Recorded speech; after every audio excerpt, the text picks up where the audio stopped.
अस्सलाम वालेकुम। अबरार कुरैशी यूट्यूब देखने वाले तमाम नाजरीन को काफ़ी अरसे के बाद पाकिस्तान को ये मौका मैसर आया कि वो 10 सालों के बाद टेस्ट क्रिकेट या किसी भी तरह की जो क्रिकेट है वो पाकिस्तान में खेल सकें। स्पेशली टेस्ट चैम्पियनशिप जो शुरू हुई थी उसका पाकिस्तान ने आगाज़ ही किया था, तो पाकिस्तान के क्रिकेट बोर्ड ने एक ऐसा ब्लंडर और ऐसा गलत फ़ैसला किया कि जदीद दौर के अंदर कोई पेशन गोई करने की ज़रूरत नहीं थी। सबको पता है कि इस मौसम में दिसंबर जैसे महीने में और उसके वस्त में बिल्कुल कैसे मुमकिन है कि आप कराची और लाहौर के बजाय जो पहला टेस्ट है वो रावलपिंडी नॉर्दर्न एरिया के अंदर आप रखें। और माजी में अगर आप देखें तो जब भी इस मौसम के अंदर टेस्ट मैचेस या वनडे मैचेस रखे गए या तो वो सरे से हुए नहीं या वो ड्रॉ हो गए, और उसमें सबसे बड़ा एलिमेंट सिर्फ एक था, वो थी बारिश।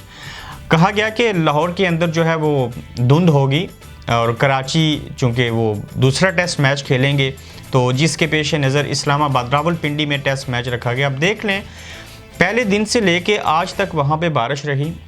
एक दिन भी वो तकरीबन चंद ओवर खेल सके, उसके बाद थोड़ा सा मैच हुआ जो आईसीसी के रूल्स के मुताबिक और जो कंडीशन थी उसके बाद वो मैच नहीं हो सका। लाहौर में ना तो कोई धुंध हुई, ना ही वहाँ पे कोई बारिश हुई और ना ही कराची के अंदर कोई बारिश हुई। यही मैच अगर आप लाहौर या कराची में खेलते तो ये मैच कंप्लीट हो सकता था टेस्ट मैच, और ये जो खाली ग्राउंड पड़े थे वो आबाद रहते। पाकिस्तान के क्रिकेट शायकीन इस मैच को एंजॉय करते, इंटरेस्टिंग मैच हो सकता था। श्रीलंका की अच्छी टीम वहाँ पे आई। अब रावलपिंडी का क्रिकेट ग्राउंड जो है वो उसको चंद महीने कबल डिमोलिश किया गया, उसके अंदर कुछ स्क्रीन्स लगी, उनकी जो लाइट्स थी उनको रिपेयर किया गया, वहाँ की टॉयलेटें ठीक की, उसके स्टैंड को बेहतर किया गया। जबकि ग्राउंड के अंदर उसके बावजूद इतने पैसे लगाने के आपने वो लाइनें वो चीज़ें नहीं बनाई कि इनकेस बारिश हो जाती है तो वहाँ पर आसानी से किसी पानी को या बाकी चीज़ों को मशीनरी को इस्तेमाल करके उसको क्लियर किया जाए। लेकिन बहरहाल बारिश इतनी थी कि ऐसा मुमकिन नहीं था कि आप वहाँ पे खेल सकते। दूसरी जानिब पाकिस्तान क्रिकेट की टीम के अंदर खिलाड़ियों में, मैनेजमेंट में, बाकी जगहों पे तो पॉलिटिक्स थी। मैं आज आपको एक नई चीज़ बताता हूँ कि मैच किस जगह पे करवाना है, क्यों करवाना है, उसमें भी पॉलिटिक्स है। वो कैसे, आप सोच रहे होंगे मैं कैसी अजीब किस्म की बात कर रहा हूँ कि पीसीबी ने जो मंजूर नज़र है हम मौजूदा हुकूमत के, हर हुकूमत के ऐसे होते हैं, इसमें कोई बुराई नहीं है, ये कल्चर है हमारे मुल्क का। उन्होंने इस्लामाबाद के लोगों को बाकी इशू से तवज्जो हटाने के लिए, गवर्नमेंट को खुश करने के लिए, इस्लामाबाद कैपिटल को कुछ और शेप देने के लिए इस जगह का इंतखाब किया कि रावलपिंडी के क्रिकेट स्टेडियम में हम पहला टेस्ट मैच रखते हैं। अब टेस्ट चैम्पियनशिप का पाकिस्तान श्रीलंका के अगेंस्ट खेल के पहला मैच खेलने लगा था। उस टेस्ट चैम्पियनशिप के रूल्स के मुताबिक ये लिखा है कि अगर बारिश होती है या वहाँ पे मैच ड्रॉ होता है, जो भी हालात व वाक़यात होते हैं, तो उसके जो पॉइंट्स टेबल के ऊपर किसी मैच का फैसला नहीं होता, तो वो जो होम ग्राउंड वाली जो टीम है जिस मुल्क के अंदर हो रहा है उस टीम के पॉइंट्स जो हैं वो कम होंगे। इंडिया नंबर 1 के ऊपर है, ऑस्ट्रेलिया उससे पीछे है।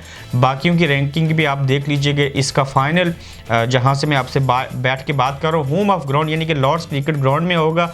यही हालात रहे तो दूसरे टेस्ट की क्या हालत होगी, बाकी आगे पाकिस्तान क्या करेगा। ऑस्ट्रेलिया से आप पहले के हार के आए, ये तो हर किसी दौड़ में शामिल नहीं थे, लेकिन हैरानगी की बात कि आपको एक मौका मिला, आपने मैचेस करवाने थे, उसके बावजूद ऐसी डेटिस का इंतखाब आपने श्रीलंका और पाकिस्तान के पहले मैचेस में भी किया। चूँकि उस वक्त बारिश थी, फिर 2 दिन आप एक्सटेंड करके गए। अब टेस्ट मैच के लिए जो आपने जगह का इंतखाब किया, जिस ग्राउंड का इंतखाब किया, ये बहुत बड़ा ब्लंडर था, ये आपकी नालायकी है। ऐसा नहीं होना चाहिए था। लोगों को अगर यही मैच लाहौर या कराची में रखते, मुल्तान में रख लेते, कहीं और करते तो ये मैच हो सकता था। ये गलती छोटी गलती नहीं है। अब मैं बाकी किस चीज़ के ऊपर तबसरा करूं, कौन अच्छा खेला, कौन बुरा खेला, किसको क्या मिला, वो तो जब खेलते तो पता चलता। तो ये चीज़ें एक्सपोज करने वाली थी, सोचा इसके ऊपर आपसे बात करूं। अपना ख्याल रखें और चैनल को सब्सक्राइब कीजिए। फिर आपसे जल्दी मुलाकात होगी। अल्लाह हाफिज़।